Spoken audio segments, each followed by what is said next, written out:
As night falls, the hotkey of Guangzhou, the city that never sleeps, is being opened in the familiar shouts. The thick smoke slowly pulls the modern atmosphere of the day back to the feeling of the old city. The night market is full of delicious food, with hundreds of stalls beckoning every night. In Guangzhou Higher Education Mega Center, every college student who wants to look for food will regard this as a food paradise. Every taste bud will jump with excitement. But in fact, even if not to forage, just hang out there, less than 500 meters of small street, you will experience the simple joy of hustle and bustle. Maybe this is the city's late-night dining hall.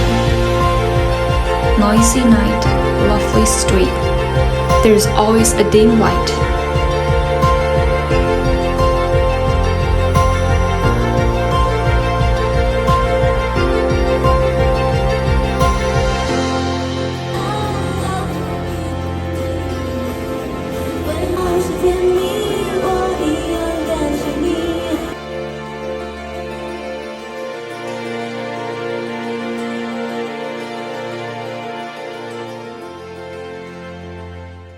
Hello everyone, I'm Xu Jingwen from Audacia.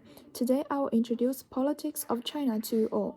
First of all, we need to admit that China has a really good political framework which has laid a solid foundation for the rapid development of economics and the great progress of society. To be exact, the system of people's congresses provides an open platform for the vast people, encouraging a variety of ordinary people from different fronts, regardless of their property, gender, stratum, and ethnic groups, to gather together and engage in the formulation of laws and even the constitution. The system of community-level self-governance allows the citizens to take care of themselves and negotiate with the stakeholders. Besides, it must be emphasized that traditional ideas still has a profound influences on the Chinese politics today. On the one hand, it stimulated our poverty relief work, which helps millions of people out of the worst living conditions. On the other hand, out-of-date concept of sexual division of labor has laid pressure on nearly all women in the country, just like in South Korea and Japan, forcing women to spend much more time than their husband in caring for the family, as well as have less time participating in the political courses or even become an official themselves.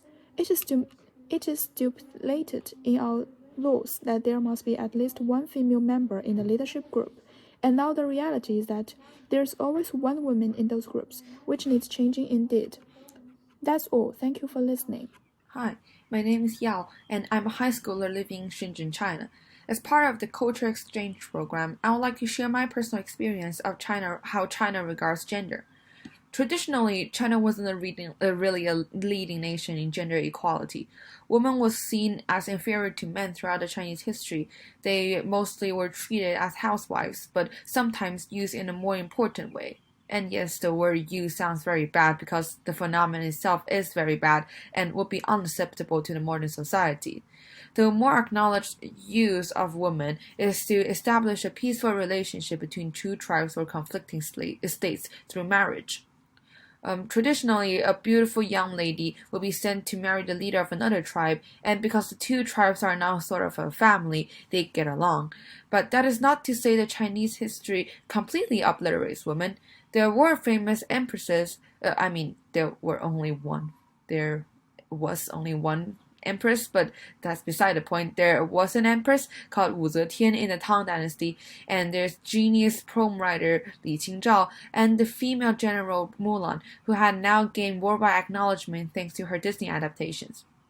Luckily, modern China has become more and more open to promoting gender equality, though it was quite a hard process.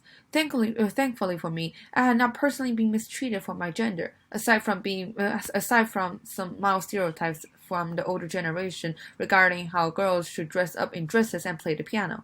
However, last year in 2022, cases of women being bullied and attacked by men for what seemed to be no reason at all shocked the internet, and there was a growing promotion of gender equality overall.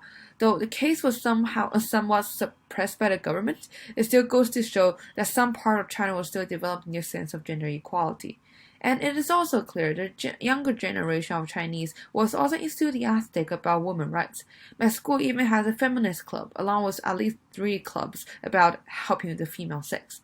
So yeah, and one thing that China is still developing on the gender equality aspect, but we're making progress. Hi, I'm Ivan from China, and today I'm going to share some things about the Chinese education. And Chinese students who want to go into university and college is only being evaluated by an exam, which is known as the National College Entrance Exam. And if they get good grades in this exam, they will be getting into good colleges and university. On the other hand, they will not be able to do this, even if they get extremely good scores in schools or get many prizes from valuable competitions. And there's also a unique phenomenon occurring in China, which is the parents are letting their children to learn ahead of others. For example, grade 6 students may be learning subjects in grade 9. And one way to achieve this is to letting their children attend extracurricular activities or classes, and there are also large businesses for these classes. However, the Chinese government established a policy called double reduction several years ago, and this policy limited and in some ways banned extracurricular classes for especially middle school and primary school students, because these classes are leading to many mental health problems on the children.